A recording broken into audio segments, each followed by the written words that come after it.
Punjabi radio ਜੋ S ਸੁਣ ਰਿਹਾ ਸਾਰੇ ਸਰੋਤਿਆਂ ਨੂੰ ਬਲਵਿੰਦਰ ਕੌਰ ਵੱਲੋਂ ਪਿਆਰ ਭਰੀ ਸਤਿ ਸ਼੍ਰੀ ਅਕਾਲ। ਤੇ ਜੀ ਪ੍ਰੋਗਰਾਮ ਖਬਰ ਤੇ ਨਜ਼ਰ ਪ੍ਰੋਗਰਾਮ ਦੇ ਵਿੱਚ ਸਾਡੇ ਨਾਲ ਜੁੜਨਗੇ ਬਲਤੇਜ ਪੰਨਾ ਜੀ। ਦੱਸਣਗੇ ਭਾਰਤ ਵਿੱਚ ਪੰਜਾਬ ਦੇ ਵਿੱਚ ਕੀ ਕੁਛ ਵਾਪਰਿਆ। ਖਬਰਾਂ ਤੇ ਝਾਤ ਮਾਰਾਂਗੇ। ਖਬਰਾਂ ਤੋਂ ਪਹਿਲਾਂ ਧੰਨਵਾਦ ਕਰਨਾ ਚਾਹੁੰਦੇ ਸਾਡੇ ਸਪਾਂਸਰਸ ਜਿਨ੍ਹਾਂ ਨੇ ਇਸ ਪ੍ਰੋਗਰਾਮ ਨੂੰ ਸਪਾਂਸਰ ਕਰਕੇ ਸਭ ਤੁਹਾਡੇ ਤੱਕ ਪਹੁੰਚਾਇਆ ਜੀ। ਖਾਲਸਾ ਇੰਸ਼ੋਰੈਂਸ ਏਜੰਸੀ ਵਾਲੇ ਸਾਨੂੰ ਜੇ ਤੋਂ 4082722500 ਸ਼ਿਕਾਗੋ ਪੀਜ਼ਾ ਐਂਡ ਟਵਿਸਟ ਵਾਲੀ ਜਿਨ੍ਹਾਂ ਤੋਂ ਤੁਸੀਂ ਹਰ ਇੱਕ ਤਰ੍ਹਾਂ ਦਾ veg non veg pizza order ਕਰ ਸਕਦੇ ਹੋ। ਆਪਣੇ ਲਾਗਲੇ ਸ਼ਹਿਰ ਦੇ ਵਿੱਚ ਪੀਜ਼ਾ ਔਡਰ ਕਰਨ ਦੇ ਲਈ www.chicagopizzatwist.com 'ਤੇ ਤੁਸੀਂ ਇਹਨਾਂ ਦੀ ਲੋਕੇਸ਼ਨਾਂ ਨੂੰ ਭਾਲ ਸਕਦੇ ਹੋ ਜੀ। ਗੁਰਦੀਪ ਸਿੰਘ ਪੈਦੀ, ਕਲੋਵਸ, ਅਸ਼ਾਨਜੀਤ ਸਿੰਘ ਕਲੋਟੀ, ਜੁਬਾ ਸਿਟੀ, ਸਤਨਾਮ ਸਿੰਘ ਸ਼ੇਰਗਿੱਲ, ਸਲਮਾ, ਬਹਾਦਰ ਸਿੰਘ ਗਿੱਲ, ਹੌਲਰ, ਰਣਵੀਰ ਸਿੰਘ ਰਾਣਾ, ਸੁਰਿੰਦਰ ਸਿੰਘ ਚੌਹਾਨ, ਸਤਨਾਮ ਸਿੰਘ, ਸੁਖਚੈਨ ਸਿੰਘ ਬੇਕਰਸਵੀਲ ਤੋਂ ਬਹੁਤ ਬਹੁਤ ਧੰਨਵਾਦ ਕਰਦੇ ਜਿਨ੍ਹਾਂ ਨੇ ਪ੍ਰੋਗਰਾਮ ਨੂੰ ਸਪਾਂਸਰ ਕੀਤਾ, ਸਭ ਤੱਕ ਪਹੁੰਚਾਇਆ ਜੀ। ਜੁੜ ਚੁੱਕੇ ਨੇ ਸਾਡੇ ਨਾਲ ਬਲਤੇਜ ਪੰਨੂ ਜੀ। ਸਤਿ ਸ਼੍ਰੀ ਅਕਾਲ, ਸਵਾਗਤ ਹੈ ਜੀ। ਸਤਿ ਸ਼੍ਰੀ ਅਕਾਲ ਜੀ, ਧੰਨਵਾਦ ਜੀ, ਬਹੁਤ ਮਿਹਰਬਾਨੀ ਜੀ। ਸਭ ਤੋਂ ਪਹਿਲਾਂ ਕਰਦੇ ਹਾਂ ਗੱਲ ਜਿਹੜੀ ਪੋਲੀਟੀਕਲੀ ਬਹੁਤ ਤਮਾਸ਼ਾ ਬਣੀ ਹੋਈ ਆ। ਸ਼ਾਹਕੋਟ ਤੋਂ ਜਿਹੜੇ ਇੱਕ ਕਾਂਗਰਸ ਦੇ ਖੜੇ ਕੀਤੇ ਗਏ ਸੀਗੇ, ਅਕਾਲੀਆਂ ਨੇ ਕਰ ਦਿੱਤੇ, ਆਮ ਆਦਮੀ ਪਾਰਟੀ ਵੀ ਸ਼ਾਇਦ ਕਿਸੇ ਨੂੰ ਨਾ ਕਿਸੇ ਨੂੰ ਖੜੇ ਕਰੂਗੀ। ਉੱਥੇ ਤਮਾਸ਼ਾ ਬੜਾ ਹੋ ਰਿਹਾ। ਬਿਲਕੁਲ ਜੀ। ਐਕਚੁਅਲੀ ਜਿਹੜਾ ਇਉਂ ਲੱਗਦਾ ਸੀਗਾ ਪਹਿਲਾਂ ਕਿ ਸ਼ਾਇਦ ਬੜਾ ਸੌਖਾ ਜਿਹਾ ਜਿਹੜੇ ਇਹ ਚੋਣ ਹੋ ਜੂਗੀ, ਪਰ ਏਦਾਂ ਕੁਛ ਜਿਹੜਾ ਵੀ ਹੁਣ ਨਹੀਂ ਲੱਗ ਰਿਹਾ। ਕਾਂਗਰਸ ਦਾ ਅੰਦਰੂਨੀ ਕਾਟੋ ਕਲੇਸ਼ ਹੈ ਜਾਂ ਫਿਰ ਜਿਹੜਾ ਇੱਕ ਇਲਜ਼ਾਮ ਦੂਸਰਾ ਲੱਗਦਾ ਕਿ ਜਿਹੜੇ ਪੁਲਿਸ ਆਫਿਸਰ ਨੇ ਉਹਦੇ ਵੀ ਅਕਾਲੀ ਆਗੂਆਂ ਦੇ ਪ੍ਰਭਾਵ ਹੇਠ ਨੇ। ਦੋਨੋਂ ਚੀਜ਼ਾਂ ਜਿਹੜੀਆਂ ਜੀ ਕਿਤੇ ਨਾ ਕਿਤੇ ਇਹ ਕਾਊਂਟ ਕਰ ਰਹੀਆਂ ਨੇ। ਲਾਡੀ ਸ਼ੇਰੋਵਾਲੀਆ ਜਿਹਦਾ ਨਾਮ ਕਾਂਗਰਸ ਨੇ ਜਿਹੜਾ ਜੀ ਅਨਾਊਂਸ ਕੀਤਾ ਸੀਗਾ, ਇਹਦੇ ਬਾਵਜੂਦ ਕਿ ਲਾਡੀ ਸ਼ੇਰੋਵਾਲੀਆ ਦੇ ਖਿਲਾਫ ਜਦੋਂ ਪਹਿਲਾਂ ਉਹਦਾ ਨਾਮ ਆਉਣ ਲੱਗਿਆ ਮੂਹਰਲੀ ਕਤਾਰ 'ਚ ਉਹਦੇ ਖਿਲਾਫ ਇੱਕ ਜਿਹੜਾ ਸੀਗਾ ਜੀ ਸਟਿੰਗ ਆਪਰੇਸ਼ਨ ਉਹ ਕੱਢ ਦਿੱਤਾ, ਵੀਡੀਓ ਜਿਹੜੀ ਜਾਰੀ ਕਰਕੇ ਕਿ ਇਹ ਰੇਤ ਮਾਫੀਆ ਨਾਲ ਜੁੜਿਆ ਹੈ। ਇਹਦੇ 'ਚ ਕੋਈ ਸ਼ੱਕ ਨਹੀਂ ਜੀ। ਰਾਣਾ ਗੁਰਜੀਤ ਸਿੰਘ ਹੋਰਾਂ ਦਾ ਖਾਸਮ ਖਾਸ ਦੇ ਵਿੱਚੋਂ ਇੱਕ ਹੈ ਲਾਡੀ ਸ਼ੇਰੋਵਾਲੀਆ, ਔਰ ਰੇਤ ਦਾ ਕਾਰੋਬਾਰ ਰਾਣਾ ਗੁਰਜੀਤ ਹੋਰਾਂ ਦਾ ਹੈਗਾ, ਇਹਦੇ 'ਚ ਕੋਈ ਸ਼ੱਕ ਨਹੀਂ ਜੀ। ਬਾਅਦ ਦੇ ਵਿੱਚ ਆਪਾਂ ਕਵਰ ਵੀ ਕੀਤਾ ਸੀਗਾ, 4 ਜਾਂ 5 ਜਿਹੜੇ ਉੱਥੋਂ ਦੇ ਲੋਕਲ ਕਾਂਗਰਸੀ ਆ ਉਹਨਾਂ ਦੀਆਂ ਪ੍ਰੈਸ ਕਾਨਫਰੰਸਾਂ ਕਰਵਾਤੀਆਂ ਵੀ ਲਾਡੀ ਸ਼ੇਰੋਵਾਲੀਆ ਨੂੰ ਟਿਕਟ ਦਿੱਤੀ ਤੇ ਅਸੀਂ ਨਹੀਂ ਹਮਾਇਤ ਜਿਹੜੀ ਉਹ ਕਰਨੀ। ਕਾਂਗਰਸ ਨੇ ਇਹਨਾਂ ਚੀਜ਼ਾਂ ਨੂੰ ਨਾ ਸੁਣਿਆ, ਲਾਡੀ ਸ਼ੇਰੋਵਾਲੀਆ ਨੂੰ ਟਿਕਟ ਜਿਹੜੀ ਉਹ ਟਿਕਟ ਦਿੱਤੀ ਤੇ ਅਗਲੇ ਕੁਝ ਘੰਟਿਆਂ ਦੇ ਦੌਰਾਨ ਡਰਾਮੇ ਦਾ ਇੱਕ ਨਵਾਂ ਸੀਨ ਜਿਹੜਾ ਵੀ ਉਹ ਸਾਹਮਣੇ ਆ ਗਿਆ। ਤੜਕੇ 4:30 ਵਜੇ ਜਿਹੜਾ ਸੀ ਉਹ ਲਾਡੀ ਸ਼ੇਰੋਵਾਲੀਆ ਦੇ ਖਿਲਾਫ ਪਰਚਾ ਦਰਜ ਹੋ ਜਾਂਦਾ ਮਾਈਨਿੰਗ ਦਾ, ਔਰ ਉਸ ਤੋਂ ਬਾਅਦ ਕੁਝ ਘੰਟੇ ਬੀਤਦੇ ਆ ਤੇ ਇਹ ਪਰਚਾ ਦਰਜ ਕਰਨ ਵਾਲੇ SHO ਪਰਮਿੰਦਰ ਸਿੰਘ ਬਾਜਵਾ ਆਪਣਾ ਅਸਤੀਫਾ ਭੇਜ ਦਿੰਦੇ ਆ SSP ਨੂੰ, ਔਰ ਇਹ ਕਹਿੰਦੇ ਆ ਕਿ ਉਹ ਦਬਾਓ ਦੇ ਹੇਠ ਕੰਮ ਨਹੀਂ ਕਰ ਸਕਦੇ। ਉਹ ਕਹਿੰਦੇ ਤੁਹਾਡੇ ਉੱਤੇ ਰਾਜਨੀਤਿਕ ਦਬਾਓ ਹੋਊਗਾ, ਮੈਂ ਇਹ ਦਬਾਓ ਸਹਿਣ ਤੋਂ ਅਸਮਰੱਥ। ਸਾਰਾ ਢਾਂਚਾ ਸਾਰਾ ਪ੍ਰਸ਼ਾਸਨ ਹਿੱਲ ਜਾਂਦਾ ਇਸ ਅਸਤੀਫੇ ਤੋਂ ਬਾਅਦ।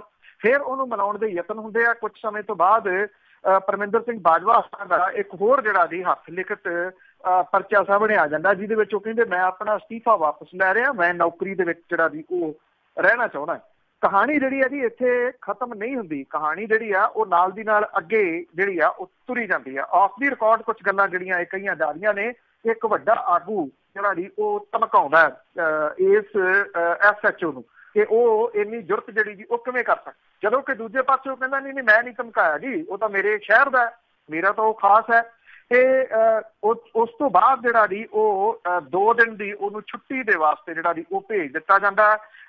ਔਰ ਇਹ ਜਿਹੜਾ ਜੀ ਕਿਹਾ ਜਾ ਰਿਹਾ ਕਿ SHO ਦੀ ਜਿਹੜੀ ਆ ਉਹ ਸਿਹਤ ਠੀਕ ਨਹੀਂ ਗਾ, ਔਰ ਇੱਕ SIT ਜਿਹੜੀ ਆ ਜੀ ਉਹ ਬਣਾ ਦਿੱਤੀ ਗਈ ਆ, ਔਰ 2 ਦਿਨ ਦੀ ਉਹਨੂੰ ਛੁੱਟੀ ਦਿੱਤੀ ਆ ਤੇ 2 ਦਿਨ ਤੋਂ ਬਾਅਦ ਆ ਕੇ ਉਹ ਇਸ ਜਾਂਚ ਨੂੰ ਅੱਗੇ ਜਿਹੜਾ ਜੀ ਤੋਰਨਗੇ।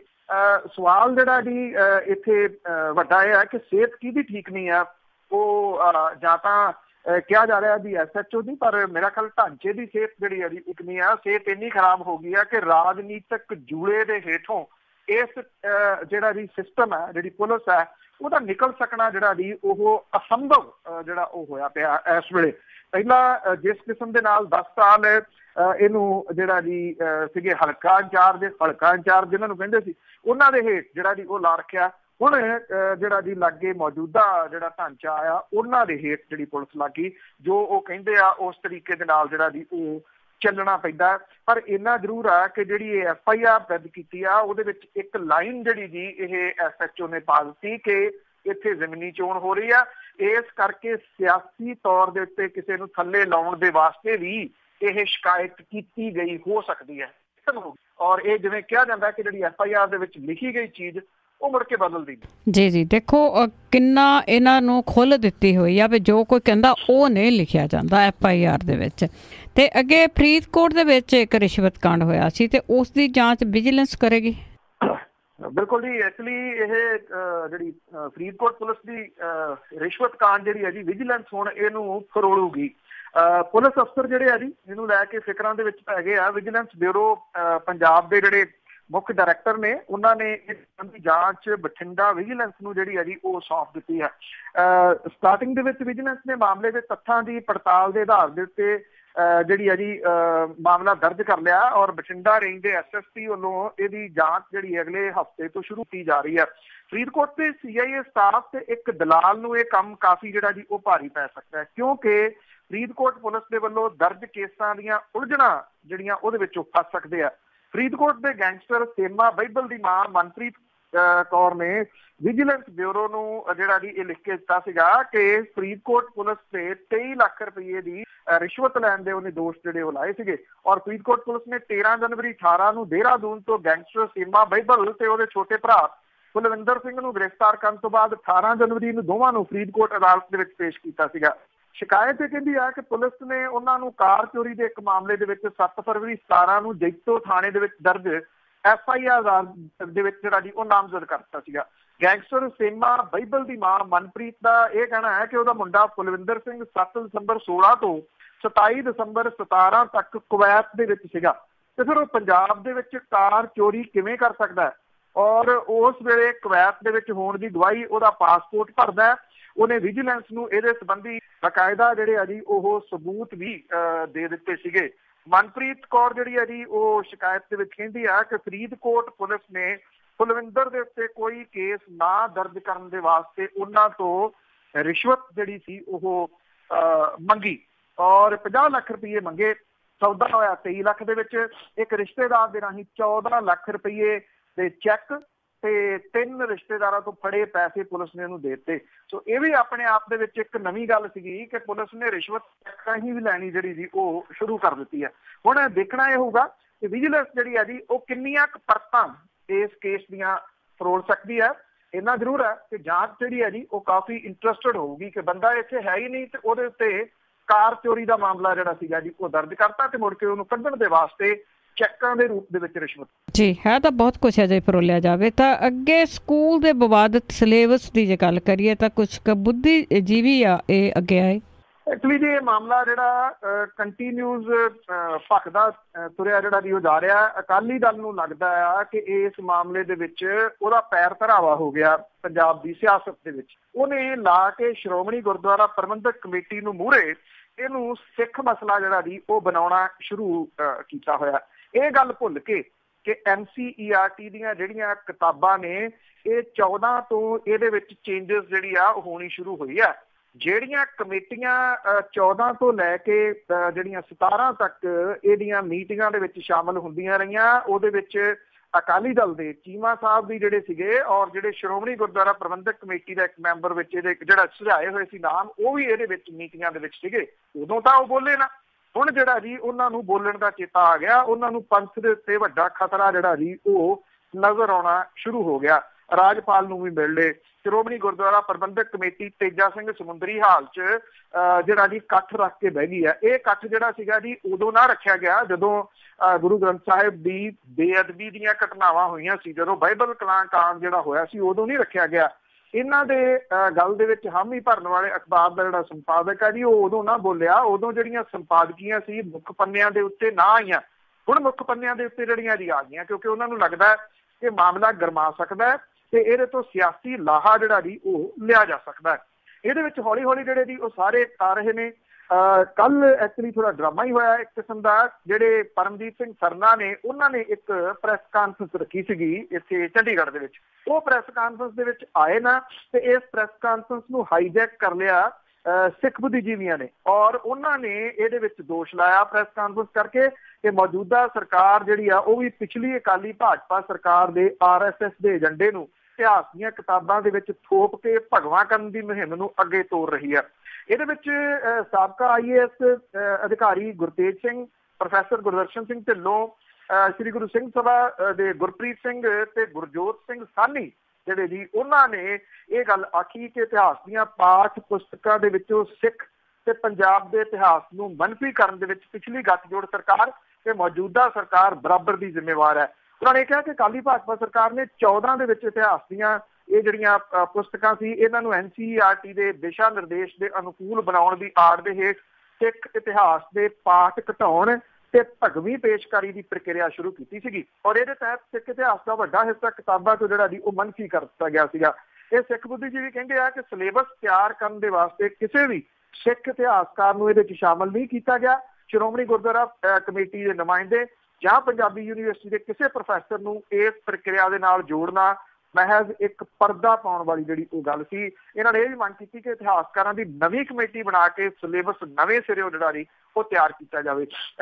ਇਹ ਲੱਗਦਾ ਨੀਗਾ ਜੀ ਕਿ ਇਹ ਜਿਹੜਾ ਮਾਮਲਾ ਏਡੀ ਛੇਤੀ ਜਿਹੜਾ ਜੀ ਉਹ ਪੰਜਾਬ ਦਾ ਖਹਿੜਾ ਜਿਹੜਾ ਜੀ ਉਹ ਛੱਡ ਦੇਊਗਾ।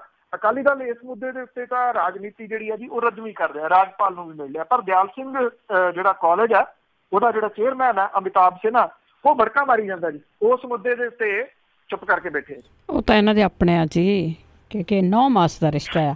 ਤੇ ਅੱਗੇ ਜੱਗੀ ਚੌਲ ਤੇ ਹੋਰ 12 ਦੀ ਚਾਰਜ ਸ਼ੀਟ ਪੇਸ਼ ਹੋਈ। ਬਿਲਕੁਲ ਜੀ, ਐਕਚੁਅਲੀ ਇਹਦੇ ਵਿੱਚੋਂ ਜਿਹੜਾ ਜੀ ਅਜੇ ਕਿਉਂਕਿ ਬੜੀ ਲੰਮੀ ਚੌੜੀ ਹੈ ਜੀ, ਇੱਕ ਗੱਲ ਬਿਲਕੁਲ ਪਹਿਲਾਂ ਹੀ ਜਿਹੜੀ ਜੀ ਉਹ ਕਲੀਅਰ ਕਰਦਾ, ਕੋਸ਼ਿਸ਼ ਜਿਹੜੀ ਉਹ ਕੀਤੀ ਸੀਗੀ ਕਿ ਇਹਦੀ ਕਾਪੀ ਜਿਹੜੀ ਹਾਸਲ ਕੀਤੀ ਜਾ ਸਕੇ, ਪਰ ਉਹ ਐਕਚੁਅਲੀ ਅਜੇ ਮਿਲ ਨਹੀਂ ਸਕੀ। ਕਾਪੀ ਤਾਂ ਮਿਲ ਗਈ ਹੈ ਪਰ ਪਹੁੰਚੀ ਨਹੀਂ। 1500 ਸਫ਼ਿਆਂ ਦੀ ਇਹ ਚਾਰਜ ਸ਼ੀਟ ਹੈ ਜੀ, ਔਰ NIA ਨੇ ਜਿਹੜੀ ਪੇਸ਼ ਕੀਤੀ ਹੈ, ਇਹਦੇ ਵਿੱਚ 172 ਵਿਅਕਤੀਆਂ ਨੂੰ ਸਰਕਾਰੀ ਗਵਾਹ ਜਿਹੜਾ ਜੀ ਉਹ ਬਣਾਇਆ ਗਿਆ। ਦੇਖੋ, ਇਹ ਅਜੇ ਥੋੜੀ ਘੋਖ ਦੀ ਮੰਗ ਕਰੂਗੀ ਕਿ ਇਹਦੇ ਵਿੱਚ ਡਿਟੇਲ ਜਿਹੜੀ ਆ ਜੀ ਕੀ ਆ, ਕਿਹੜੇ ਚਾਰਜਸ ਲਾਏ ਗਏ ਨੇ, ਕਿਹੜੇ ਗਵਾਹ ਬਣਾਏ ਗਏ ਨੇ, ਕਿਵੇਂ ਇਹ ਸਾਰਾ ਜਿਹੜਾ ਜੀ ਉਹ ਕੀਤਾ ਗਿਆ। ਕਿਉਂਕਿ ਲਿਸਨਰ ਹੋ ਸਕਦਾ ਜੀ ਇਹ ਜਿਹੜਾ ਸਵਾਲ ਸਭ ਤੋਂ ਅਗਲਾ ਕਰਨਗੇ ਕਿ ਇਹਦੇ ਵਿੱਚ ਜਿਹੜਾ ਜੀ ਕੀ ਹੋਊਗਾ, ਸੋ ਇਸ ਕਰਕੇ ਇਹਨੂੰ ਅਜੇ ਰਿੜਕਣਾ ਜਿਹੜਾ ਜੀ ਉਹ ਜ਼ਰੂਰੀ ਹੈ। ਕੁਝ ਸਮਾਂ ਜਿਹੜਾ ਉਹਦੇ ਵਾਸਤੇ ਚਾਹੀਦਾ ਹੋਊਗਾ। ਮੁਹਾਲੀ ਦੇ ਵਿੱਚ NIA ਦੀ ਅਦਾਲਤ ਨੇ ਇਹ ਰਵਿੰਦਰ ਗੋਸਾਈ ਮਾਮਲੇ ਦੇ ਵਿੱਚ ਜਿਹੜਾ ਬ੍ਰਿਟਨ ਦਾ ਨਾਗਰਿਕ ਹੈ ਜਗਤਾਰ ਸਿੰਘ ਉਰਫ ਜੱਗੀ ਜੌਲ ਸਣੇ 12 ਦੇ ਵਿਰੁੱਧ ਚਾਰਜ ਸ਼ੀਟ ਦਾਖਲ ਜਿਹੜੀ ਹੈ ਕੀਤੀ ਹੈ। ਇਹਦੇ ਵਿੱਚ ਹਰਦੀਪ ਸਿੰਘ ਸ਼ੇਰਾ ਜਿਹੜਾ ਸ਼ਾਰਪ ਸ਼ੂਟਰ ਤੋਂ ਫੜਿਆ ਸੀ, ਰਮਨਦੀਪ ਸਿੰਘ ਕੈਨੇਡੀਅਨ ਬੱਗਾ, ਧਰਮਿੰਦਰ ਸਿੰਘ ਦੁਗਨੀ, ਅਨਿਲ ਕਾਲਾ, ਪ੍ਰਵੇਜ਼ ਪਹਾੜ ਸਿੰਘ, ਮਲੂਕ, ਅਮਨਿੰਦਰ ਸਿੰਘ, ਮਨਪ੍ਰੀਤ ਤੇ ਰਵੀਪਾਲ ਜਿਹੜੇ ਆ ਜੀ ਉਹ ਸ਼ਾਮਲ ਹੋਏ। ਇਹਨਾਂ ਦੇ ਵਿਰੁੱਧ NIA ਨੇ ਚਾਰਜ ਸ਼ੀਟ ਜਿਹੜੀ ਉਹ ਦਾਖਲ ਕੀਤੀ। ਜੇਲ੍ਹ ਦੇ ਵਿੱਚ ਫੌਤ ਹੋਏ ਕੈਦੀ ਹਰਮਿੰਦਰ ਸਿੰਘ ਮਿੰਟੂ ਦਾ ਨਾਮ ਵੀ ਜਿਹੜਾ ਜੀ ਇਹਦੇ ਵਿੱਚ ਸ਼ਾਮਲ ਹੈ। ਜੱਗੀ ਜੌਲ ਦੇ ਖਿਲਾਫ ਕਤਲ ਦੀਆਂ ਵਾਰਦਾਤਾਂ ਲਈ ਮੁਲਜ਼ਮਾਂ ਨੂੰ ਫੰਡਿੰਗ ਕਰਨ ਦਾ ਜਿਹੜਾ ਜੀ ਦੋਸ਼ ਹੈ। ਇੰਨੀ ਜਿਹੜੀ ਕਹਾਣੀ ਅਜੇ ਸਾਹਮਣੇ ਆਈ ਹੈ, ਪਰ ਇਹਦੇ ਵਿੱਚ ਇੱਕ ਪੱਖ ਜਿਹੜਾ ਜੀ ਉਹ ਬਿਲਕੁਲ ਡਿਫਰੈਂਟ ਹੈ। ਉਹ NIA ਦੀ ਅਪੀਲ ਦੇ ਉੱਤੇ 4 ਮੁਲਜ਼ਮਾਂ ਹਰਮੀਤ ਸਿੰਘ, ਗੁਰਸ਼ਰਨਵੀਰ, ਗੁਰਜੰਟ ਸਿੰਘ ਤੇ ਗੁਰਜਿੰਦਰ ਸ਼ਾਸਤਰੀ ਨੂੰ ਭਗੌੜੇ ਲਾਣਿਆ ਗਿਆ। ਔਰ ਇਹ ਵੀ ਕਿਹਾ ਗਿਆ ਜੀ ਇੱਕ ਤਲਜੀਤ ਸਿੰਘ ਉਰਫ ਜਿੰਮੀ, ਇਹ ਇੰਗਲੈਂਡ ਤੋਂ ਜਿਹੜਾ ਮੁੰਡਾ ਆਇਆ ਸੀਗਾ ਜੀ, ਜਿਹਨੂੰ ਏਅਰਪੋਰਟ ਤੋਂ ਅਰੈਸਟ ਕੀਤਾ ਗਿਆ ਸੀਗਾ।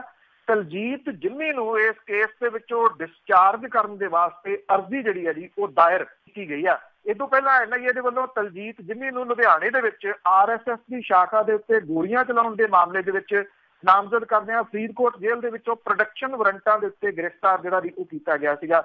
NIA ਨੇ ਜਿੰਮੀ ਤੇ ਬਾਕੀ ਮੁਲਜ਼ਮਾਂ ਦੀ ਵਿੱਤੀ ਮਦਦ ਦੇ ਵਾਸਤੇ ਵਿਦੇਸ਼ ਤੋਂ ਪੈਸੇ ਜਿਹੜਾ ਜੀ ਉਹ ਇਕੱਠੇ ਕਰਨ ਦਾ ਤੇ ਇਹਨਾਂ ਨੂੰ ਦੇਣ ਦਾ ਦੋਸ਼ ਜਿਹੜਾ ਉਹ ਲਾਇਆ ਸੀਗਾ। ਅਦਾਲਤ ਨੇ ਅਗਲੀ ਜਿਹੜੀ ਕੇਸ ਦੀ ਸੁਣਵਾਈ ਹੈ ਜੀ ਉਹ 22 ਮਈ ਰੱਖੀ ਆ। ਜਿਵੇਂ ਮੈਂ ਦੱਸਿਆ ਕਿ ਲੰਮੀ ਚੌੜੀ ਜਿਹੜੀ ਹੈਗੀ ਆ ਜੀ ਇਹ 1500 ਸਫ਼ਿਆਂ ਦੀ। ਤਲਜੀਤ ਜਿੰਮੀ ਦਾ ਇਹਦੇ ਵਿੱਚੋਂ ਜਿਹੜਾ ਜੀ ਉਹ ਡਿਸਚਾਰਜ ਦੀ ਅਰਜ਼ੀ ਲਾ ਦੇਣੀ, ਇਹ ਇੱਕ ਇਹਦਾ ਜੇ ਆਪਾਂ ਇਹਨੂੰ ਅਜੇ ਮੈਂ ਫਿਰ ਕਹਾਂ ਜੀ ਕਿ ਟੈਕਨੀਕਲ ਕੁਝ ਗੱਲਾਂ ਨੇ, ਕੁਛ ਉਹੋ ਜਿਹੀ ਗੱਲ ਜਿਹੜੀ ਜੀ ਉਹ ਨਾ ਨਿਕਲ ਜਾਵੇ। ਜੇ ਦੇਖਿਆ ਜਾਵੇ ਤਾਂ ਇਹ ਇੱਕ ਕਮਜ਼ੋਰ ਪੱਖ ਹੈ, ਕਿਉਂਕਿ ਤਲਜੀਤ ਜਿੰਮੀ ਨੂੰ ਜੋੜਿਆ ਜਾ ਰਿਹਾ ਸੀਗਾ ਜੱਗੀ ਜੌਲ ਦੇ ਨਾਲ ਕਿ ਉੱਥੇ ਇਹ ਇਕੱਠੇ ਵਿਚਰਦੇ ਸੀ। ਜਦੋਂ ਕਿ ਤਲਜੀਤ ਜਿੰਮੀ ਦੇ ਖਿਲਾਫ ਕੁਝ ਵੀ ਨਹੀਂ ਲੱਭਿਆ ਤੇ ਹੁਣ ਡਿਸਚਾਰਜ ਕਰਨ ਦੀ ਗੱਲ ਜਿਹੜੀ ਉਹ ਆਖੀ ਹੈ।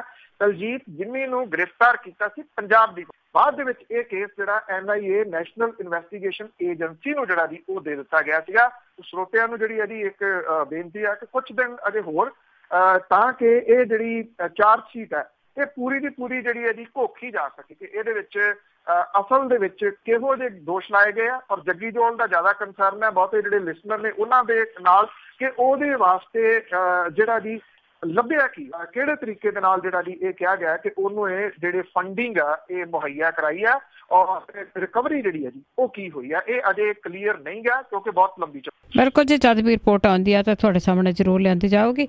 ਤੇ ਅੱਗੇ ਗੱਲ ਕਰਦੇ ਜੀ ਗੁਰੂ ਹਰਗੋਬਿੰਦ ਸਾਹਿਬ ਸ਼੍ਰੋਮਣੀ ਢਾਡੀ ਸਭਾ ਆ ਜਿਹੜੀ ਉਹਨਾਂ ਨੇ ਦਰਬਾਰ ਸਾਹਿਬ ਦੇ ਸਾਹਮਣੇ ਹੀ ਦੀਵਾਨ ਲਾਉਣ ਦਾ ਵਿਚਾਰ ਕੀਤਾ ਆ ਕਿਉਂਕਿ ਅੰਦਰ ਲਾਉਣੇ ਤਾਂ ਸ਼੍ਰੋਮਣੀ ਗੁਰਦੁਆਰਾ ਪ੍ਰਬੰਧਕ ਕਮੇਟੀ ਨੇ ਬੰਦ ਕੀਤੇ ਹੋਏ ਨੇ। ਬਿਲਕੁਲ ਜੀ। ਹਾਲਾਂਕਿ ਜਿਹੜੀ SGPC ਆ ਜੀ ਉਹ ਇਹ ਕਹਿੰਦੀ ਆ ਕਿ ਇਹ ਟੈਂਪਰੇਰੀ ਬੰਦ ਕੀਤੇ ਆ। ਕਿਉਂ ਬੰਦ ਕੀਤੇ ਆ ਇਹ ਬਹੁਤਾ ਜ਼ਿਆਦਾ ਤਾਂ ਜਿਹੜਾ ਉਹ ਪਤਾ ਨਹੀਂ ਗਾ। ਢਾਡੀ ਸਭਾਵਾਂ ਦੇ ਉੱਤੇ ਅਕਾਲ ਤਖਤ ਦੇ ਸਾਹਮਣੇ ਲਾਏ ਜਾਂਦੇ ਦੀਵਾਨ ਦੇ ਉੱਤੇ ਇਹ ਲਾਈ ਗਈ ਰੋਕ ਤੋਂ ਬਾਅਦ ਇੱਕ ਧਿਰ ਹੈ ਜੀ ਸ੍ਰੀ ਗੁਰੂ ਹਰਗੋਬਿੰਦ ਸਾਹਿਬ ਸ਼੍ਰੋਮਣੀ ਢਾਡੀ ਸਭਾ, ਉਹ ਕਹਿੰਦੀ ਆ ਕਿ ਜਦੋਂ ਤੱਕ ਅਕਾਲ ਤਖਤ ਦੇ ਸਾਹਮਣੇ ਢਾਡੀ ਦਰਬਾਰ ਸ਼ੁਰੂ ਨਹੀਂ ਹੁੰਦਾ ਉਹ ਹਰਿਮੰਦਰ ਸਾਹਿਬ ਦਾ ਜਿਹੜਾ ਮੁੱਖ ਦੁਆਰ ਹੈ ਉਹਦੇ ਬਾਹਰ ਢਾਡੀ ਦੀਵਾਨ ਜਿਹੜਾ ਉਹ ਸ਼ੁਰੂ ਕਰਨਗੇ। ਔਰ ਇਹ ਸਭਾ ਦੇ ਵੱਲੋਂ ਇਹ ਜਿਹੜੀ ਮੀਟਿੰਗ ਦੇ ਵਿੱਚ ਫੈਸਲਾ ਜਿਹੜਾ ਉਹ ਲਿਆ ਗਿਆ। ਸ੍ਰੀ ਗੁਰੂ ਹਰਗੋਬਿੰਦ ਸਾਹਿਬ ਸ਼੍ਰੋਮਣੀ ਢਾਡੀ ਸਭਾ ਤੇ ਮੀਰੀ ਪੀਰੀ ਢਾਡੀ ਸਭਾ ਵਿਚਾਰੇ ਜਿਹੜਾ ਜੀ ਉਹ ਵਧੇਰੇ ਸਮਾਂ ਦੇਣ ਦੀ ਚੱਲ ਰਹੀ ਮੰਗ ਦੇ ਦੌਰਾਨ ਆਪਸੀ ਸਹਿਮਤੀ ਨਾ ਬਣਨ ਦੇ ਉੱਤੇ ਅਕਾਲ ਤਖਤ ਦੇ ਜਥੇਦਾਰ ਦੇ ਵੱਲੋਂ 1 ਮਈ ਤੋਂ ਅਕਾਲ ਤਖਤ ਦੇ ਸਾਹਮਣੇ ਢਾਡੀ ਦੀਵਾਨ ਸਜਾਉਣ ਦੇ ਉੱਤੇ ਰੋਕ ਲਾ ਦਿੱਤੀ ਗਈ ਸੀਗੀ ਜੀ, ਜਿਹੜੀ ਕਿ ਨਿਰੰਤਰ ਚੱਲ ਰਹੀ ਹੈ। ਦੇਖਿਆ ਜਾਵੇ ਇਹ ਕਿੰਨਾ ਕੁ ਵੱਡਾ ਮਸਲਾ ਸੀਗਾ ਜਿਹਦਾ ਹੱਲ ਨਹੀਂ ਸੀ ਕੱਢਿਆ ਜਾ ਸਕਦਾ ਕਿਉਂਕਿ ਢਾਡੀ ਪ੍ਰਥਾ ਜਿਹੜੀ ਹੈ ਜੀ ਇਹ ਦੇਖਿਆ ਸਿੱਖੀਜ਼ਮ ਦੇ ਵਿੱਚ ਇਹਦੀ ਬਹੁਤ ਅਹਿਮੀਅਤ ਹੈ। ਜਿੰਨੀਆਂ ਜੰਗਾਂ ਜਿਹੜੀਆਂ ਸਿੱਖਾਂ ਨੇ ਲੜੀਆਂ ਨੇ ਗੁਰੂ ਸਾਹਿਬਾਨ ਦੇ ਸਮੇਂ, ਬਾਬਾ ਬੰਦਾ ਸਿੰਘ ਬਹਾਦਰ ਹੋਰਾਂ ਦੇ ਸਮੇਂ, ਜੇ ਉਹਦਾ ਇਤਿਹਾਸ ਪੜ੍ਹੀਏ ਤਾਂ ਉਹਦੇ ਵਿੱਚ ਢਾਡੀ ਜਿਹੜੇ ਸੀਗੇ ਜੀ ਉਹਨਾਂ ਦਾ ਇਸ ਪੱਖੋਂ ਬੜਾ ਰੋਲ ਸੀਗਾ ਕਿ ਲੜਾਈ ਤੋਂ ਪਹਿਲਾਂ ਜਿਹੜਾ ਜੀ ਤਿਆਰ ਕਰਨ ਦੇ ਵਾਸਤੇ ਉਹਨਾਂ ਨੂੰ ਜੋਸ਼ ਜਿਹੜਾ ਉਹ ਦੇਣ ਦੇ ਵਾਸਤੇ ਢਾਡੀ ਪ੍ਰਥਾ ਜਿਹੜੀ ਸੀਗੀ ਔਰ ਕਿਹਾ ਜਾਂਦਾ 6ਵੇਂ ਪਾਤਸ਼ਾਹ ਨੇ ਇਹ ਜਿਹੜੀ ਇਹਦੀ ਸ਼ੁਰੂਆਤ ਕੀਤੀ। ਪ੍ਰਥਾ ਨੂੰ ਰੋਕ ਦੇਣਾ ਚਾਹੇ ਟੈਂਪਰੇਰੀ ਤੌਰ ਦੇ ਉੱਤੇ ਹੀ ਰੋਕਿਆ ਗਿਆ। ਇਹ ਟੈਂਪਰੇਰੀ ਰੋਕ ਕੇ ਮੁੜ ਕੇ ਹੋ ਸਕਦਾ ਜੀ ਅਜੇ ਫੈਸਲਾ ਨਹੀਂ ਹੋਇਆ, ਇਹਨੂੰ ਲੰਬਾ ਵੀ ਜਿਹੜਾ ਜੀ ਉਹ ਖਿੱਚਿਆ ਜਾ ਸਕਦਾ। ਇਹ ਆਪਣੇ ਆਪ ਦੇ ਵਿੱਚ ਇੱਕ ਨਵੀਂ ਗੱਲ ਹੈ ਪਰ ਇੰਨਾ ਜ਼ਰੂਰ ਹੈ ਕਿ ਜਿੰਨਾ ਇਹਦਾ ਚਰਚਾ ਹੋਣਾ ਚਾਹੀਦਾ ਸੀ ਉਹਨਾਂ ਉਹਦਾ ਚਰਚਾ ਨਹੀਂ ਹੋਇਆ। ਇਹ ਇਸ਼ੂ ਜਿਹੜਾ ਜੀ ਉੱਠਿਆ ਹੀ ਨਹੀਂ ਗਾ ਕਿਤੇ। ਢਾਡੀ ਸਭਾ ਦੇ ਮੁਖੀ ਜਿਹੜਾ ਗਿਆਨੀ ਬਲਦੇਵ ਸਿੰਘ ਐਮਏ ਆ ਉਹ ਕਹਿੰਦੇ ਆ ਕਿ ਪਿਛਲੇ 3 ਦਿਨਾਂ ਦੇ ਦੌਰਾਨ ਉਹ ਸ਼੍ਰੋਮਣੀ ਕਮੇਟੀ ਦੇ ਮੁੱਖ ਸਕੱਤਰ ਤੇ ਧਰਮ ਪ੍ਰਚਾਰ ਕਮੇਟੀ ਦੇ ਸਕੱਤਰ ਨੂੰ ਮਿਲੇ ਆ ਤੇ ਇਹ ਕਿਹਾ ਕਿ ਅਕਾਲ ਤਖਤ ਦੇ ਬਾਹਰ ਸਾਹਮਣੇ ਉਹਦੇ ਢਾਡੀ ਦੀਵਾਨ ਸ਼ੁਰੂ ਕਰਵਾਇਆ ਜਾਵੇ। ਉਹ ਕਹਿੰਦੇ ਸ਼੍ਰੋਮਣੀ ਕਮੇਟੀ ਦੇ ਅਧਿਕਾਰੀਆਂ ਨੇ ਇਸ ਮਾਮਲੇ ਦੇ ਵਿੱਚ ਆਪਣੀ ਅਸਮਰੱਥਾ ਜ਼ਾਹਰ ਕੀਤੀ ਹੈ ਔਰ ਇਹ ਕਿਹਾ ਜੀ ਕਿ ਅਕਾਲ ਤਖਤ ਦੇ ਜਥੇਦਾਰ ਦੇ ਵੱਲੋਂ ਰੋਕ ਲਾਈ ਗਈ ਆ, ਅਸੀਂ ਇਹਨੂੰ ਕਿਵੇਂ ਜਿਹੜਾ ਜੀ ਉਹ ਰੋਕ ਸਕਦੇ ਆ। ਸੋ ਹੁਣ ਢਾਡੀ ਸਭਾ ਜਿਹੜੀ ਹੈ ਜੀ ਉਹ ਕਹਿੰਦੀ ਆ ਅਸੀਂ ਫਿਰ ਬਾਹਰ ਜਿਹੜਾ ਜੀ ਉਹ ਦੀਵਾਨ ਲਾਵਾਂਗੇ ਔਰ ਹੁਣ ਬਾਹਰ ਜਦੋਂ ਦੀਵਾਨ ਲਾਏ ਜਾਣਗੇ ਤੇ ਸਵਾਲ ਜਿਹੜਾ ਜੀ ਇਹ ਹੋਣਾ ਹੈ ਕਿ ਉੱਥੇ ਕੀ ਸ਼੍ਰੋਮਣੀ ਕਮੇਟੀ ਇਹਨਾਂ ਨੂੰ ਦੀਵਾਨ ਲਾਉਣ ਦੇਊਗੀ, ਟਾਸਕ ਫੋਰਸ ਇਹਨਾਂ ਦੇ ਨਾਲ ਜਿਹੜਾ ਜੀ ਉਹ ਕਿਵੇਂ ਨਿਬੜੂਗੀ। ਇਹ ਮੁੱਦਾ ਸ਼ਾਇਦ ਆਉਂਦੇ ਦਿਨਾਂ ਦੇ ਦੌਰਾਨ ਜਿਹੜਾ ਜੀ ਉਹ ਹੋਰ ਭਖ ਸਕਦਾ ਆ। ਪਰ ਇੰਨਾ ਜ਼ਰੂਰ ਹੈ ਜੀ ਕਿ ਜਿੱਥੇ ਜਿੱਥੇ ਵੀ ਦੁਨੀਆ ਦੇ ਵਿੱਚ ਤੁਸੀਂ ਸੁਣਦੇ ਹੋ ਇਸ ਚੀਜ਼ ਦਾ ਵਿਰੋਧ ਜਿਹੜਾ ਜੀ ਉਹ ਜ਼ਰੂਰ ਹੋਣਾ ਚਾਹੀਦਾ। ਇੱਕ ਪੁਰਾਤਨ ਜਿਹੜੀ ਪ੍ਰਥਾ ਸੀ ਉਹਨੂੰ ਇੱਕ ਕਿਸਮ ਦੇ ਨਾਲ ਜਿਹੜਾ ਜੀ ਟੰਗ ਦਿੱਤਾ ਗਿਆ ਜੀ ਛਿੱਕੇ ਦੇ ਵਿੱਚ ਪਾ ਕੇ, ਇਹ ਉਹਨੂੰ ਖਤਮ ਕਰਨ ਦਾ ਹੀ ਇੱਕ ਤਰੀਕਾ ਹੈ ਕਿ ਹਾਲ ਦੀ ਘੜੀ ਇਹਦੇ ਉੱਤੇ ਟੈਂਪਰੇਰੀ ਰੋਕ ਜਿਹੜੀ ਹੈ ਜੀ ਉਹ ਲਾ ਦਿਓ। ਬਿਲਕੁਲ ਜੀ। ਇਸ ਗੱਲ ਦੀ ਸਮਝ ਨਹੀਂ ਆਉਂਦੀ ਕਿ ਬਾਹਰ ਆਪਾਂ ਮਰਿਆਦਾ ਦੇ ਲਈ ਇੱਕ ਦੂਸਰੇ ਨਾਲ ਲੜਦੇ ਫਿਰਦੇ ਹਾਂ, ਕਦੀ ਸੋਸ਼ਲ ਮੀਡੀਆ 'ਤੇ ਲੜਾਈਆਂ ਹੁੰਦੀਆਂ ਪਰ ਇਸ ਗੱਲ ਵੱਲ ਧਿਆਨ ਸਾਡਾ ਕਿਸੇ ਦਾ ਵੀ ਨਹੀਂ ਜਾ ਰਿਹਾ। ਇਸ ਗੱਲ ਦੀ ਸਮਝ ਨਹੀਂ ਆਉਂਦੀ। ਅਤੇ ਅੱਗੇ ਕੋਲਿਆਂ ਵਾਲੀ ਦੀ ਜੇ ਗੱਲ ਕਰੀਏ ਤਾਂ ਉਸ ਦੇ ਖਿਲਾਫ ਹਫ਼ਤੇ ਦੇ ਅੰਦਰ ਗ੍ਰਿਫਤਾਰੀ ਵਾਰੰਟ ਜਾਰੀ ਕਰਨ ਦੇ ਹੁਕਮ। ਜਿਹੜਾ ਜੀ ਸਹਿਕਾਰਤਾ ਵਿਭਾਗ ਹੈ ਇਹਦੇ ਜਿਹੜੇ ਮੰਤਰੀ ਨੇ ਸੁਖਜਿੰਦਰ ਸਿੰਘ ਰੰਧਾਵਾ ਹੋਰੀ ਉਹ ਕਾਫੀ ਇਸ ਮਾਮਲੇ ਦੇ ਉੱਤੇ ਸਹਿਰਦ ਜਾਪ ਰਹੇ ਆ ਜੀ। ਉਹਨਾਂ ਨੇ ਪਹਿਲਾਂ ਵੀ ਜਿਹੜੀ ਇਹ ਗੱਲ ਕਹੀ ਸੀ ਕਿ ਜਿਹੜੇ ਡਿਫਾਲਟਰ ਨੇ ਉਹਨਾਂ ਨੂੰ ਫੜੋ ਔਰ ਜਿਹੜਾ ਜੀ ਇਹ ਕਿਹਾ ਜਾ ਰਿਹਾ ਜੀ ਇੱਕ ਬੈਂਕ ਮੈਨੇਜਰ ਸੀਗਾ ਰਕੇਸ਼ ਕੁਮਾਰ, ਉਹਨੇ ਸੰਮਨ ਨਹੀਂ ਜਾਰੀ ਕੀਤੇ ਦਿਆਲ ਸਿੰਘ ਕੋਲਿਆਂਵਾਲੀ ਦੇ ਡਰਦੇ ਨੇ ਔਰ ਹੁਣ ਉਹਨੂੰ ਸਸਪੈਂਡ ਕਰ ਦਿੱਤਾ ਗਿਆ ਜੀ। ਬੈਂਕ ਮੈਨੇਜਰ ਦੇ ਉੱਤੇ ਦੋਸ਼ ਇਹ ਹੈ ਕਿ ਸਹਿਕਾਰੀ ਬੈਂਕ ਦੇ ਡਿਫਾਲਟਰ ਦਿਆਲ ਸਿੰਘ ਕੋਲਿਆਂਵਾਲੀ ਦੇ ਵਾਰੰਟ ਜਾਰੀ ਕਰਨ ਨੂੰ ਉਹਨੇ 3 ਮਹੀਨੇ ਰੋਕੀ ਰੱਖਿਆ। ਕੋਲਿਆਂਵਾਲੀ ਦੇ ਖਿਲਾਫ ਸਹਿਕਾਰੀ ਬੈਂਕ ਦਾ 1 ਕਰੋੜ 2 ਲੱਖ ਰੁਪਏ ਦਾ ਬਕਾਇਆ ਹੈ ਜੀ ਜਿਹੜਾ, ਔਰ ਇਹ ਗੱਲ ਕਹੀ ਗਈ ਹੈ ਕਿ ਬਕਾਏ ਜਿਹੜੇ ਜੀ ਸਾਰੇ ਦੇ ਸਾਰੇ ਕਲੈਕਟ ਕੀਤੇ ਜਾਣਗੇ। ਮੰਤਰੀ ਜਿਹੜੇ ਸੀ ਉਹਨਾਂ ਨੇ ਕਿਹਾ ਸੀ ਕਿ ਸਹਿਕਾਰੀ ਬੈਂਕਾਂ ਦੇ ਡਿਫਾਲਟਰਾਂ ਨੂੰ ਹਰ ਹਾਲਤ ਦੇ ਵਿੱਚ ਵਸੂਲੀ ਜਿਹੜੀ ਉਹ ਕੀਤੀ ਜਾਊਗੀ। ਪਹਿਲਾਂ ਵੱਡੇ ਡਿਫਾਲਟਰ ਜਿਹੜੇ ਨੇ ਉਹਨਾਂ ਤੋਂ ਰਿਕਵਰੀ ਹੋਊਗੀ ਔਰ ਦਿਆਲ ਸਿੰਘ ਕੋਲਿਆਂਵਾਲੀ ਤੋਂ ਰਿਕਵਰੀ ਜਿਹੜੀ ਹੈ ਜੀ ਉਹ ਕੀਤੀ ਜਾਊਗੀ। ਇਸ ਤੋਂ ਬਾਅਦ ਰਾਜ ਦੇ ਸਹਿਕਾਰੀ ਬੈਂਕਾਂ ਦੇ ਪ੍ਰਸ਼ਾਸਨਿਕ ਜਿਹੜੇ ਨੇ HS ਸਿੱਧੂ ਉਹਨੇ ਮਲੋਟ ਬ੍ਰਾਂਚ ਦੇ ਮੈਨੇਜਰ ਨੂੰ ਦਿਆਲ ਸਿੰਘ ਕੋਲਿਆਂਵਾਲੀ ਦੇ ਖਿਲਾਫ ਕਾਰਵਾਈ ਕਰਨ ਨੂੰ ਕਿਹਾ ਸੀਗਾ, ਪਰ ਉਹਨੇ ਦਿਆਲ ਸਿੰਘ ਤੇ ਉਹਦੀ ਘਰਵਾਲੀ ਦੇ ਖਿਲਾਫ ਜਿਹੜਾ ਜੀ ਸੇਲ ਕੇਸ ਬਣਾਇਆ, ਜਦੋਂ ਕਿ ਦਿਆਲ ਸਿੰਘ ਕੋਲਿਆਂਵਾਲੀ ਦੇ ਗ੍ਰਿਫਤਾਰੀ ਵਾਰੰਟ ਜਿਹੜੇ ਜੀ ਉਹ ਜਾਰੀ ਨਹੀਂ ਕੀਤੇ। ਡਿਊਟੀ ਤੋਂ ਲਾਪਰਵਾਹੀ ਕਰਕੇ ਉਹਨੂੰ ਜਿਹੜਾ ਜੀ ਉਹ ਸਸਪੈਂਡ ਕੀਤਾ ਗਿਆ। ਸਹਿਕਾਰੀ ਬੈਂਕਾਂ ਦੇ ਕਰਜ਼ਦਾਰਾਂ ਦੇ ਵਿੱਚ ਸਭ ਤੋਂ ਮੂਹਰੇ ਬਾਦਲ ਪਰਿਵਾਰ ਦੇ ਨਜ਼ਦੀਕੀ ਜਥੇਦਾਰ ਦਿਆਲ ਸਿੰਘ ਕੋਲਿਆਂਵਾਲੀ ਦੇ ਪੂਰੇ ਪਰਿਵਾਰ ਨੇ ਮਲੋਟ ਦੀ ਖੇਤੀਬਾੜੀ ਵਿਕਾਸ ਬੈਂਕ ਤੋਂ ਕਰਜ਼ਾ ਲਿਆ, ਜਿਹੜਾ 2004 ਤੋਂ 16 ਤੱਕ 6 ਕਰਜ਼ ਕੇਸਾਂ ਦੇ ਵਿੱਚ ਹੁਣ ਤੱਕ ਕੋਲਿਆਂਵਾਲੀ ਪਰਿਵਾਰ ਨੇ 1 ਕਰੋੜ 7 ਲੱਖ ਰੁਪਏ ਦੀ ਜਿਹੜੀ ਰਕਮ ਹੈ ਉਹ ਵਾਪਸ ਕਰਨੀ ਹੈ। ਦਿਆਲ ਸਿੰਘ ਕੋਲਿਆਂਵਾਲੀ ਵੱਲ 39 ਲੱਖ, ਉਹਦੀ ਘਰਵਾਲੀ ਵੱਲ 36 ਲੱਖ, ਕੋਲਿਆਂਵਾਲੀ ਦੇ ਮੁੰਡੇ ਪਰਮਿੰਦਰ ਤੇ 3 ਕੇਸਾਂ ਦੇ ਵਿੱਚ 5 ਲੱਖ 3,000, 17 ਲੱਖ 12,000, 8,99,000 ਰੁਪਏ ਦੀ ਰਕਮ ਜਿਹੜੀ ਹੈ ਜੀ ਉਹ ਵਾਪਸ ਕਰਨ ਵਾਲੀ ਰਹਿੰਦੀ ਆ। ਕੋਲਿਆਂਵਾਲੇ ਦੀ ਜਿਹੜੀ ਨੂੰਹ ਹੈ ਜੀ ਉਹਨੇ ਵੀ 16 ਦੇ ਵਿੱਚ 12 ਲੱਖ ਦਾ ਕਰਜ਼ਾ ਲਿਆ, 1,05,000 ਨੂੰ ਛੱਡ ਕੇ ਬਾਕੀ ਜਿਹੜਾ ਜੀ ਉਹ ਵਾਪਸ ਕਰਤਾ, ਜਿਹਦੀ ਇੱਕ ਕਿਸ਼ਤ ਜਿਹੜੀ ਹੈ ਜੀ ਟੁੱਟੀ ਹੈ। ਦਿਆਲ ਸਿੰਘ ਕੋਲਿਆਂਵਾਲੀ ਕਹਿੰਦਾ ਕਿ ਉਹਨੂੰ ਸਿਆਸੀ ਤੌਰ ਦੇ ਉੱਤੇ ਨਿਸ਼ਾਨਾ ਜਿਹੜਾ ਜੀ ਉਹ ਬਣਾਇਆ ਜਾ ਰਿਹਾ ਹੈ। ਕਾਂਗਰਸ ਬਦਲੇ ਦੀ ਭਾਵਨਾ ਦੇ ਨਾਲ ਕੰਮ ਕਰ ਰਹੀ ਹੈ, ਹਾਲਾਂਕਿ 1 ਕਰੋੜ 7 ਲੱਖ ਨੂੰ ਢਕਾਰ ਮਾਰ ਕੇ ਉਹ ਬੈਠਾ ਹੋਇਆ ਜੀ, ਤੇ ਇੱਥੇ ਬਦਲੇ ਦੀ ਭਾਵਨਾ ਉਹਨੂੰ ਦਿਸ ਰਹੀ ਹੈ। ਬਿਲਕੁਲ ਜੀ, ਹਜੇ ਤਾਈਂ ਇਹਨਾਂ ਨੂੰ ਹੱਥ ਨਹੀਂ ਨਾ ਪਾਇਆ ਕਿਸੇ ਨੇ ਵੀ। ਤੇ ਅੱਗੇ ਸੂਰਬੀਰ ਚਾਵਲਾ ਦੀ ਗੱਲ ਕਰੀਏ, ਜੋ ਇੱਕ ਹੀਰੋਇਨ ਵੀ ਰਹੀ ਆ, ਤੇ ਉਸੇ ਤੇ 50,000 ਦੀ ਠੱਗੀ ਮਾਰਨ ਦੇ ਦੋਸ਼ ਦਰਜ। ਜੀ ਇਹ ਹੁਸ਼ਿਆਰਪੁਰ ਦੇ ਵਿੱਚ ਮਾਮਲਾ ਜਿਹੜਾ ਜੀ ਉਹ ਦਰਜ ਹੋਇਆ। ਸਤਪਾਲ ਗੁਪਤਾ ਨੇ ਤੇ ਉਹਦੇ ਮੁੰਡੇ ਪੰਕਜ ਗੁਪਤਾ ਨੇ ਕਿਹਾ ਕਿ ਸੁਰਵੀਨ ਦਾ ਭਰਾ ਮਨਵਿੰਦਰ ਸਿੰਘ ਦੇ ਨਾਲ ਉਹਦੀ ਜਾਣ ਪਛਾਣ ਸੀਗੀ। 14 ਦੇ ਵਿੱਚ ਮਨਵਿੰਦਰ ਨੇ ਕਿਹਾ ਕਿ ਉਹ ਇੱਕ ਜਿਹੜੀ ਹੈ ਜੀ ਪਿਕਚਰ ਬਣਾ ਰਿਹਾ, ਔਰ ਉਹਨੇ ਇਹ ਕਿਹਾ ਕਿ ਜੇ ਇਹਦੇ ਵਿੱਚ 1 ਕਰੋੜ ਲਾਓਗੇ ਤਾਂ ਜਿਹੜਾ ਜੀ ਘੱਟ ਸਮੇਂ ਦੇ ਵਿੱਚ ਕਾਫੀ ਪੈਸਾ ਜਿਹੜਾ ਜੀ ਉਹ ਕਮਾਇਆ ਜਾ ਸਕਦਾ। ਉਹ ਵੀ ਗੱਲਾਂ 'ਚ ਆ ਗਏ ਜੀ, ਲੋਕ ਫਿਲਮੀ ਕਹਾਣੀਆਂ ਸੁਣਾਉਂਦੇ ਹੁੰਦੇ ਆ ਜੀ। 50 ਲੱਖ ਰੁਪਇਆ ਦੇਣ ਲਈ ਤਿਆਰ ਹੋ ਗਏ, ਔਰ ਇਹ ਵੀ ਕਿਹਾ ਕਿ 6 ਮਹੀਨਿਆਂ ਦੇ ਵਿੱਚ ਉਹਨਾਂ ਦਾ ਪੈਸਾ ਜਿਹੜਾ ਜੀ ਵਾਪਸ ਆ ਜਾਊਗਾ। SB ਇੰਟਰਨੈਸ਼ਨਲ ਨੂੰ ਉਹਨਾਂ ਨੇ ਪੈਸਾ ਦਿੱਤਾ, ਔਰ 40 ਲੱਖ ਟ੍ਰਾਂਸਫਰ ਹੋ ਗਏ, 11 ਲੱਖ ਸੁਰਵੀਰ ਦੇ ਖਾਤੇ ਦੇ ਵਿੱਚ ਟ੍ਰਾਂਸਫਰ ਨਹੀਂ ਹੋਏ। ਇਹਦੇ ਦੌਰਾਨ ਸੁਰਵੀਨ ਜਿਹੜੀ ਸੀ ਉਹ ਫਿਲਮ ਰਿਲੀਜ਼ ਕਰਨ ਤੋਂ ਪਹਿਲਾਂ ਪੰਕਜ ਗੁਪਤਾ ਦੇ ਨਾਲ 2015 ਦੇ ਵਿੱਚ ਜਲੰਧਰ ਦੇ ਵਿੱਚ, ਔਰ 7 ਜੁਲਾਈ 15 ਨੂੰ ਗ੍ਰੇ ਮੈਟਰਸ ਦੇ ਦਫ਼ਤਰ ਬਠਿੰਡਾ ਦੇ ਵਿੱਚ, ਤੇ ਦਸੰਬਰ 2015 ਦੇ ਵਿੱਚ ਹੁਸ਼ਿਆਰਪੁਰ ਚ। ਪਰ ਉਹਨੇ ਕਿਹਾ ਕਿ ਫਿਲਮ ਰਿਲੀਜ਼ ਹੋਣ ਦੇ 6 ਮਹੀਨਿਆਂ ਦੇ ਵਿੱਚ ਉਹ 70 ਲੱਖ ਉਹਨਾਂ ਨੂੰ ਜਿਹੜਾ ਜੀ ਉਹ ਦੇਊਗੀ। 22 ਅਪ੍ਰੈਲ 16 ਨੂੰ ਫਿਲਮ ਰਿਲੀਜ਼ ਹੋ ਗਈ, ਔਰ ਉਹ ਕਹਿੰਦੇ ਕਿ ਅਸੀਂ ਇਹਨਾਂ ਦੇ ਨਾਲ ਈਮੇਲ ਦੇ ਉੱਤੇ ਸੰਪਰਕ ਕਰਦੇ ਰਹੇ, ਪਰ ਬਾਰ-ਬਾਰ ਕਹਿਣ ਦੇ ਉੱਤੇ ਫਿਲਮ ਦਾ ਕੋਈ ਹਿਸਾਬ ਕਿਤਾਬ ਨਹੀਂ ਦਿੱਤਾ। ਬਾਅਦ ਦੇ ਵਿੱਚ ਉਹਨਾਂ ਨੇ ਅਕਾਊਂਟ ਸਟੇਟਮੈਂਟ ਹਾਸਲ ਕੀਤਾ। 40 ਲੱਖ ਸੁਰਵੀਨ ਦੇ ਜਿਹੜਾ ਪਤੀ ਆ ਅਕਸ਼ਰ ਠੱਕਰ ਦੇ ਵੱਲੋਂ ਜਿਹੜਾ ਸੀਗਾ ਜੀ ਉਹ ਅੱਗੇ ਦੇ ਦਿੱਤੇ ਗਏ, ਔਰ ਇਹ ਕਿਹਾ ਗਿਆ ਜੀ ਕਿ ਅਕਾਊਂਟ ਠੀਕ ਜਿਹੜਾ ਉਹ ਕਰਨਗੇ, ਔਰ ਉਹ ਕਹਿੰਦੇ ਸਾਡਾ ਫੋਨ ਵੀ ਜਿਹੜਾ ਸੀਗਾ ਜੀ ਉਹ ਚੁੱਕਣਾ ਬੰਦ ਕਰ ਦਿੱਤਾ।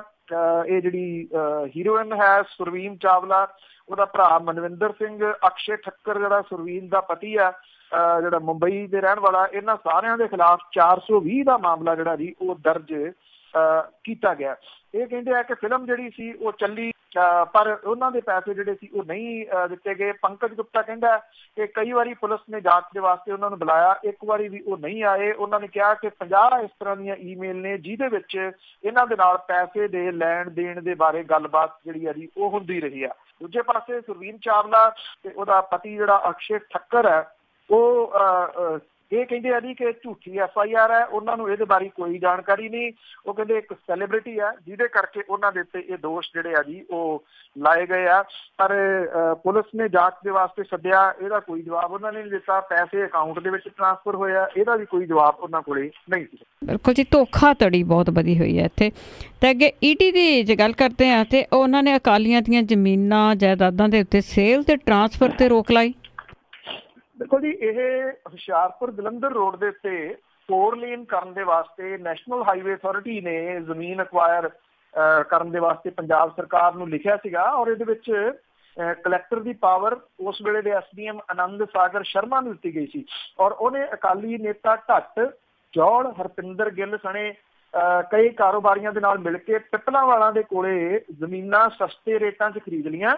ਨੋਟੀਫਿਕੇਸ਼ਨ ਜਾਰੀ ਹੋਣ ਦੇ ਬਾਵਜੂਦ 60 ਦੇ ਕਰੀਬ ਰਜਿਸਟਰੀਆਂ ਕਰਤੀਆਂ। ਸਭ ਤੋਂ ਜ਼ਿਆਦਾ ਰਜਿਸਟਰੀਆਂ ਪਿੱਪਲਾਂਵਾਲਾ ਦੇ ਉਸ ਜਗ੍ਹਾ ਦੀਆਂ ਕੀਤੀਆਂ ਗਈਆਂ ਜਿੱਥੋਂ ਬਾਈਪਾਸ ਨਿਕਲਦਾ ਸੀ। ਬਕਾਇਦਾ ਤੌਰ ਦੇ ਉੱਤੇ ਇੱਕ ਫਰਜ਼ੀ ਕਲੋਨੀ ਬਣਾਈ ਗਈ ਤਾਂ ਕਿ ਇਹਨੂੰ ਰੈਜ਼ੀਡੈਂਸ਼ੀਅਲ ਏਰੀਆ ਦਿਖਾ ਕੇ ਸਰਕਾਰ ਤੋਂ ਵੱਧ ਪੈਸੇ ਜਿਹੜੇ ਆ ਜੀ ਉਹ ਲਏ ਜਾਣ। ਜਲੰਧਰ ਹੁਸ਼ਿਆਰਪੁਰ ਹਾਈਵੇ ਦੇ 100 ਕਰੋੜੀ ਲੈਂਡ ਸਕੈਮ ਦੇ ਵਿੱਚ ਫਸੇ 2 ਅਕਾਲੀ ਨੇਤਾ ਤੇ ਇੱਕ ਕਾਰੋਬਾਰੀ ਦੀ ਪ੍ਰਾਪਰਟੀ ਨੂੰ ਅਟੈਚ ਕਰਨ ਦੇ ਵਾਸਤੇ ਕਾਰਵਾਈ ਜਿਹੜੀ ਆ ਈਡੀ ਨੇ ਸ਼ੁਰੂ ਕੀਤੀ ਹੈ। ਇਨਫੋਰਸਮੈਂਟ ਡਾਇਰੈਕਟੋਰੇਟ ਨੇ ਹੁਸ਼ਿਆਰਪੁਰ ਨੂੰ ਚਿੱਠੀ ਲਿਖ ਕੇ ਅਕਾਲੀ ਨੇਤਾ ਸਲਵਿੰਦਰਪਾਲ ਸਿੰਘ ਢੱਟ ਤੇ ਅਵਤਾਰ ਸਿੰਘ ਜੌਹਲ ਦੇ ਨਾਲ ਕਾਰੋਬਾਰੀ ਦੀ ਪ੍ਰਾਪਰਟੀਆਂ ਦੇ ਸੇਲ ਦੇ ਉੱਤੇ ਰੋਕ ਜਿਹੜੀ ਹੈ ਜੀ ਉਹ ਲਾਤੀ ਹੈ। ਔਰ ਇਹ 100 ਕਰੋੜੀ ਹਾਈਵੇ ਲੈਂਡ ਸਕੈਮ ਦਾ ਖੁਲਾਸਾ 16 ਦੇ ਵਿੱਚ ਜਿਹੜਾ ਵੀ ਹੋਇਆ ਸੀਗਾ। SDM ਆਨੰਦ ਸਾਗਰ ਸ਼ਰਮਾ, ਅਕਾਲੀ ਨੇਤਾ ਢੱਟ, ਅਵਤਾਰ ਜੌਹਲ, ਅਕਾਲੀ ਜਿਹੜਾ ਜੀ ਉੱਥੋਂ ਜਿਹੜਾ ਇੱਕ MCC ਹਰਪਿੰਦਰ ਸਿੰਘ ਗਿੱਲ, ਤਹਿਸੀਲਦਾਰ ਵਰਜਿੰਦਰ ਸਿੰਘ, ਨਾਇਬ ਤਹਿਸੀਲਦਾਰ ਮਨਜੀਤ ਸਿੰਘ, ਇਹਨਾਂ ਦੇ ਖਿਲਾਫ ਵਿਜੀਲੈਂਸ ਨੇ 1 ਫਰਵਰੀ 17 ਨੂੰ ਮਾਮਲਾ ਜਿਹੜਾ ਜੀ ਉਹ ਦਰਜ ਕੀਤਾ ਸੀਗਾ। ਇਸ ਤੋਂ ਬਾਅਦ ਈਡੀ ਨੇ ਮਾਮਲਾ ਦਾਇਰ ਕਰਕੇ SDM ਆਨੰਦ ਸਾਗਰ ਸ਼ਰਮਾ ਦੇ ਇੱਥੇ ਪਟਿਆਲੇ ਤੋਂ ਸੀਗਾ ਜੀ ਉਹਦੇ ਘਰੇ ਰੇਡ ਮਾਰੀ ਸੀਗੀ ਔਰ ਸ਼ਰਮਾ ਜਿਹੜਾ ਸੀ ਉਹ ਦੀਵਾਰ ਟੱਪ ਕੇ ਜਿਹੜਾ ਉਹ ਭੱਜ ਗਿਆ ਸੀਗਾ। ਇਹ ਜ਼ਮੀਨ ਲੈਂਡ ਐਕੁਜੀਸ਼ਨ ਐਕਟ 1957 ਤੇ 13 ਦੇ ਤਹਿਤ ਅਕਵਾਇਰ ਕੀਤੀ ਸੀਗੀ। ਸਰਕਾਰ ਜ਼ਮੀਨ ਦਾ ਮਾਰਕੀਟ ਰੇਟ ਦੇ ਹਿਸਾਬ ਦੇ ਨਾਲ ਰੇਟ ਦਿੰਦੀ ਹੈ ਔਰ ਉਹ ਮੁੜ ਵਸੇਵਾ ਤਹਿਤ 100% ਉਹਦੇ ਉੱਤੇ ਹੋਰ ਦਿੰਦੀ ਉਜਾੜਾ ਭੱਤਾ ਜਿਹੜਾ ਜੀ। ਇੱਥੇ 30,000 ਰੁਪਏ ਪ੍ਰਤੀ ਮਰਲਾ ਦੇ ਹਿਸਾਬ ਦੇ ਨਾਲ ਕਿਸਾਨਾਂ ਤੋਂ ਖਰੀਦ ਹੋਈ ਔਰ ਅੱਗੇ ਸਰਕਾਰ ਨੂੰ 7 ਲੱਖ ਰੁਪਏ ਮਰਲਾ ਦੇ ਹਿਸਾਬ ਦੇ ਨਾਲ 30,000 ਮਰਲਾ ਲੈ ਕੇ 7 ਲੱਖ ਮਰਲਾ ਜਿਹੜੀ ਸੀ ਉਹ ਦਿੱਤੀ ਗਈ। ਕਿਉਂ ਬਣਦੇ ਆ ਜੀ ਪੈਸੇ? ਜੀ ਬਹੁਤ ਬਹੁਤ ਧੰਨਵਾਦ ਬਲਤੇਜ ਪੰਨੂ ਜੀ। ਮਿਹਰਬਾਨੀ ਜੀ, ਧੰਨਵਾਦ ਜੀ, ਸਤਿ ਸ਼੍ਰੀ ਅਕਾਲ ਜੀ। ਤੇ ਸਰੋਤੇ ਸਾਨੂੰ ਬਲਤੇਜ ਪੰਨੂ ਜੀ ਸਾਡੇ ਨਾਲ ਜੁੜਦੇ ਨੇ, ਕਰਦੇ ਨੇ ਖਬਰਾਂ। ਇਸੇ ਦੇ ਨਾਲ ਸਾਡਾ ਅੱਜ ਦਾ ਬੁਲਟਨ ਇੱਥੇ ਸਮਾਪਤ। ਹੁਣ ਬਲਵਿੰਦਰ ਕੌਰ ਵੱਲੋਂ ਵੀ ਆਪ ਸਭ ਨੂੰ ਹੀ ਪਿਆਰ ਭਰੀ ਸਤਿ ਸ਼੍ਰੀ ਅਕਾਲ।